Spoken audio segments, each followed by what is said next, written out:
Voilà où j'en suis arrivé par rapport au choix de la position de ma balle dans ma zone de frappe. C'est simplement par rapport aussi à une évaluation que j'ai pu réaliser en swingant à vide, mais en faisant ricocher mon club au sol.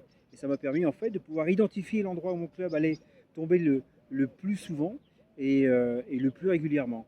Donc moi, la zone où ma balle en fait doit être placée, elle est placée dans la zone milieu droit. Donc à partir du milieu, c'est plus cette zone-là et non pas au milieu des deux pieds.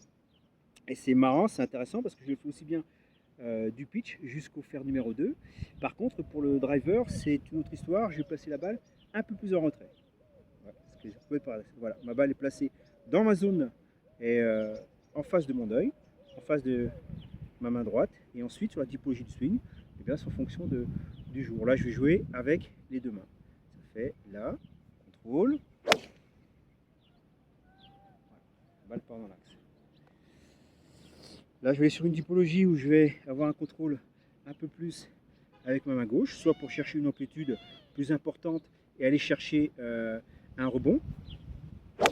Voilà, je vais aller chercher un rebond donc pour engager un peu plus de force, de vitesse et d'intensité.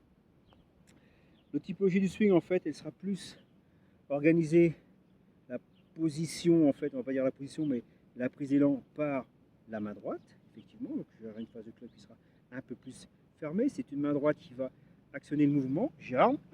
Et là, ensuite, j'enchaîne aussi. Voilà. Donc ça, c'est des typologies de swing, mais ça n'empêche pas que ma balle, elle reste placée dans une zone où je suis à 80% sûr que mon club arrivera toujours au même endroit. Donc voilà, c'est toujours un point intéressant pour ceux et celles qui ne savent pas trop où placer leur balle dans le stance. Là, je vais travailler un peu plus sur une main gauche, une flexion. C'est pas mal ça, hein?